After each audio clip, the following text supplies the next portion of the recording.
So dance to the dreamers, the seekers, the wise. Crystal avenue will reach in the skies. Through tarot and starlight will always roam. In the heart of the universe we found our home. Comes where the mystics play. We speak the language of the Milky Way. A touch of Venus, a kiss from the moon, guiding lost hearts with a sweet gentle tune.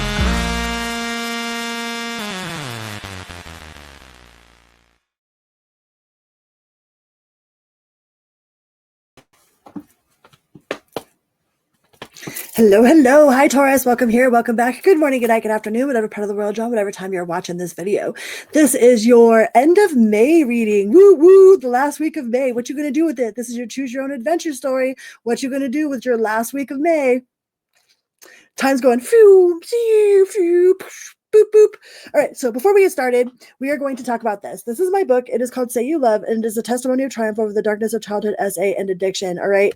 And I wrote this story like I'm very honest and vulnerable with some of the most embarrassing stuff that's ever happened in my life because I wanted to write a message of hope and inspiration for anybody out there that's struggling in silence, thinking that they're all alone. Like, hi, my name is Crystal, and I am 4+ years into recovery, all right? So if you know anybody or if you yourself is struggling with addiction or struggling with some things that happened in their childhood, feel free to send them my way, or you can always message me. This book is available on Amazon for $12.12. You could get a free download on my website at crystal-lavender.com and just scrolling across the bottom of the screen, or you could get a signed copy if you email me. Okay, so I'm always open to talk about how I found my recovery, what I went through, how I managed to cope with some of the things that had happened to me. And this is very honest and vulnerable, all right? And for anybody that's sitting in silence, you are not alone, okay? You are not alone. You are worth it. You are loved. You can do this. I believe in you, all right? So if you would like a personal private reading, you can go to my website at crystal-lavender.com. There is a 10% off coupon for any one of my available readings that I have available, the words stuff. Okay. And there's also a newsletter that you can sign up for. You can sign up for my free weekly newsletter. You can get a free download of my book, or you can schedule a personal private reading. Those words did not want to come out right. So some of y'all might be feeling a little tongue-tied, might not know what to say. That could have something to do with this reading. But let's get right into it. Taurus. What's going on for the last week of May for Taurus? What do we got for the Taurus collective? I love my Tauruses. I have so many Taurus people in my life. Even my dog. My dog is even a Taurus. My dog is 15 years old now. My little old lady dog. All right, Taurus. What do we have for Team Taurus for the last week of May? What's going on? What's going on, Taurus? Keeping your options open, dedicating yourself to your higher learning, to your committing yourself to yourself. It feels like you're not wanting, like there might be some sort of painful memories that you're not looking at, or you're trying to ignore. Like you're not wanting to reminisce. Like you don't want to revisit the past. Like you're not trying to revisit the past. You're trying to move forward. You see that staircase there? That staircase is only going upwards. So I feel like you are dedicating yourself to yourself. Like you're evaluating all your options with the 7 of Cups. You might have so many, this seems to be a theme for this week too. So far, most of the readings I've done have had the 7 of Cups. So there are a lot of available options on the table. And it's just a matter of deciding which one is the best suited for you. Rather this be job applications or with what you want to do with yourself or where you want to go. We have the Knight of Cups in reverse. So I feel like you're ignoring some sort of attempt. It's like there might be some sort of like playa, hey playa, what's up, playa? You're like, I invented the game. Like you can't fuck with me. I invented the game. So you're not participating in whatever this pant charmer has got going on. Like their tricks might have worked on you before, but it's like they're not working on you now. Whatever tricks they used to try to play, or whatever whatever they were promising is like, you're not paying attention. Like your attention is elsewhere.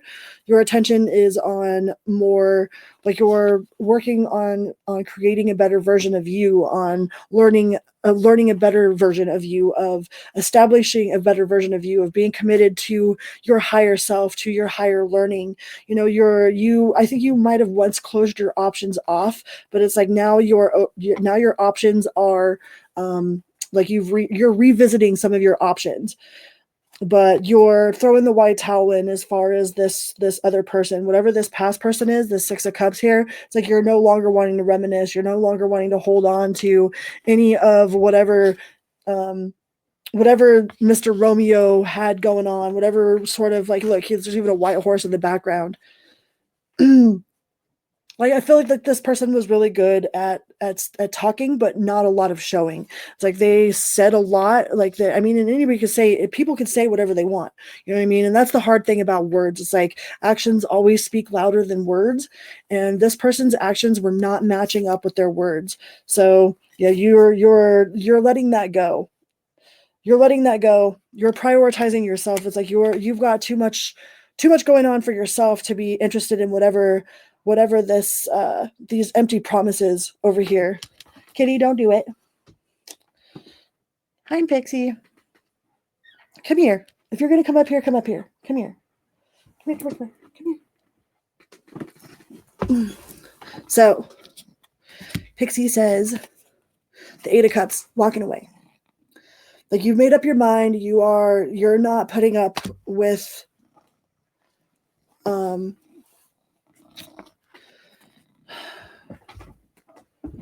it's like Prince Charming, you know?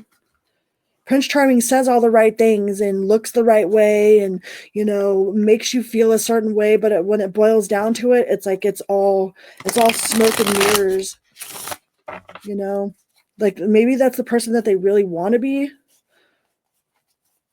or a person that you really want to be, but I think you've come into clarity, you know, like there's some sort of truth that's been laid on the table with the Ace of Swords here. Like, you have come to an acceptance of the truth, and you're not giving your love to the situation anymore. You know, 10 of Pentacles in reverse, you know, that's kind of like you had a lot of hope for the situation, but it's like a wish unfulfilled. You know, the two, like, you don't mesh, like you don't mesh. One of you feels more towards the other person than the other person does. Like, this is a sense of unrequited. Nine of Swords. Like, you've got more sleepless nights out of the situation than you've had an uplifting time. It's like a lot of times we have a tendency to think about how we feel about someone. Like, oh, I love this person. I feel so much about this person, like the way that we feel about them, instead of like how the situation makes us feel, you know? But I think that if you really like look at the situation in its totality or in its wholeness, like I think you have more like confusion and anxiety and like a lack of understanding or a lack of clarity. It's like anytime that you try to discuss any sort of real emotions or any sort of real feelings with this person, it's like they shut you down or change the subject or avoid, you know, avoid. And I think you're ready to move on to other things. You've got the Fool here. So I feel like there is another opportunity outside of this that is like better suited, you know, the Page of Pentacles. There's somebody that is more grounded, more reliable, more stable and reliable, more willing. You know, it's not this, you're not waiting around anymore. You're not waiting around for the situation anymore. Like, you're moving on. You have decided that you are worth more than that with the King of Pentacles. Like, you've decided that you are worth, like your worth is invaluable compared to the situation, you know? And a lot of times, like, we measure our worth by how other people think of us or how other people treat us. And that's not the case at all. That's not the case at all.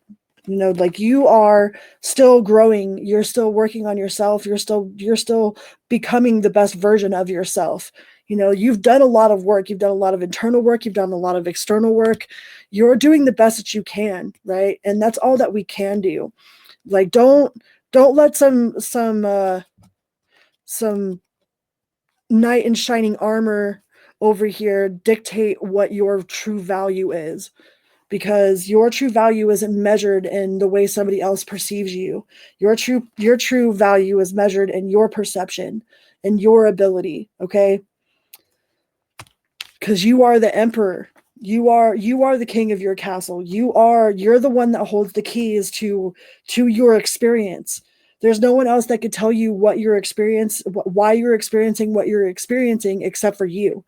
Because if somebody tries to tell you, oh, hey, you experienced this for this X, Y, and Z purpose, and you refuse to accept that, then like you're the only one that can do that. You can accept it, you can create it, you're the only one that gets to say why you felt the way you felt, or why you experienced what you experienced, or what it is that you learned from the experience that you experienced. Nobody else could tell you what it is that you've learned, and nobody else could tell you what your value is. Nobody else could tell you anything outside of yourself. Like, you are the only one. You are the leader, the captain, the commander, you're the captain of this ship.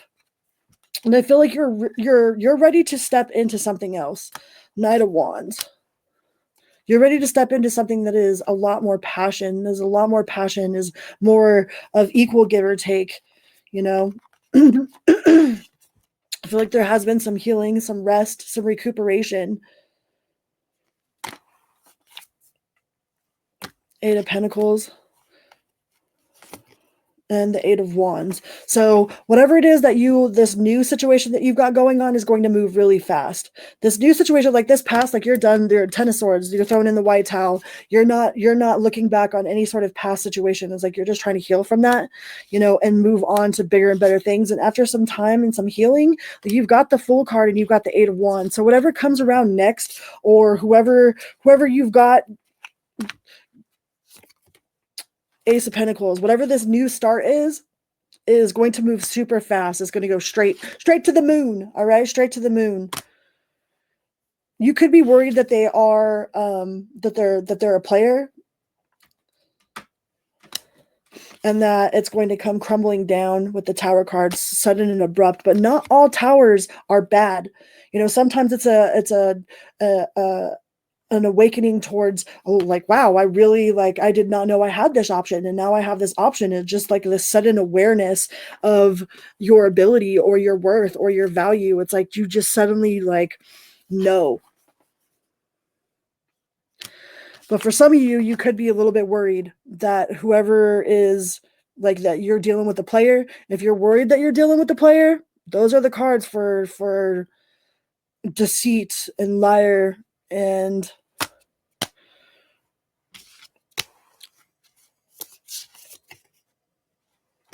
so, yeah, I guess keep your guard up to whoever, either the old person or the new person. Just make sure that you are switching out of vibrations. Okay, like if you just dealt with somebody that was in this deceptive, if they were a Decepticon, make sure that you are clearing yourself of this Decepticon energy before you entertain any sort of other options, because you're going to be on the same frequency. All right. And if you're on the same exact frequency of deception, of lying, of deceit, of hopelessness, of all of that stuff, then the only thing that you're going to be able to generate back into your experience is the same exact repetitive cycle. So make sure that you are breaking free of this frequency. Okay. Because if you're tuned to the radio station of deception, if you're tuned to the radio station of like, you can't get to the classic rock station from the country station. Like, you aren't going to be able to get classic rock if you're tuned into country. All right. So right now I feel like you are tuned into this deception. So make sure that you are breaking free from this frequency before you entertain any sort of other offers. All right. Before you put your heart out there, before you give anybody any sort of real attention, make sure that you do your inner work and heal from this last situation, because it feels like you're still tuned into the frequency of deception. So make sure you're breaking that pattern and closing that cycle before you move on to anything else, because I don't want you to have a repeat cycle. Okay, you don't need to be repeating any of those same things, and the only way to stop repeating those cycles is to break free of that frequency. So it might take a little bit, but it is absolutely possible. All right. What sort of action does Taurus need to take besides breaking free from that frequency. Breaking free from that frequency. Ooh, the devil in reverse. Yeah, don't. That's releasing it. Releasing limiting beliefs, exploring dark thoughts, detachment, freedom, restoring control, resentment, and lack of will. So you're harboring some resentment. And that's, I mean, it's okay for a little bit, but you want to break free from that. All right. You want to break free from that frequency because you do have another option on the table. There is another option around the corner. Knight of Cups. That was almost like what you let go of. Yeah, I think you're just on the same frequency. So break yourself free from this energy, from this knight in shining armor, from this pants charmer, and work on moving on and releasing, because you got the burden, the doing it all, carrying it all, the burden, releasing, overstressed, burnt out. And then you've got personal transition, resistance to change, and unfinished business, emotional baggage. So right now is not the time. Like, I feel like you need to do some more healing before you entertain any sort of love offers, okay? But there is a completion there. I think by at least the end of the month, you are going to start feeling some sort of energy shift towards this completion, but yeah, don't prolong the inevitable. All right. Because that's stormy. We don't want any disasters. We don't need it. We don't need any disasters. Personal transformation, fear of change, averting a disaster, prolonging the inevitable. Don't perpetuate this cycle, okay? Make sure that you release it. Release it, okay? And don't entertain any other offers until you've broken free from that frequency of deception, okay? All right, Taurus, I love you guys so very much. This is your reading for the end of May. If you would like a personal reading, please reach out to crystal-lavender.com, and I have a 10% off coupon, all right? And free 90 free newsletter, a free 90 free book, all right? I love you guys. True. Beep, beep.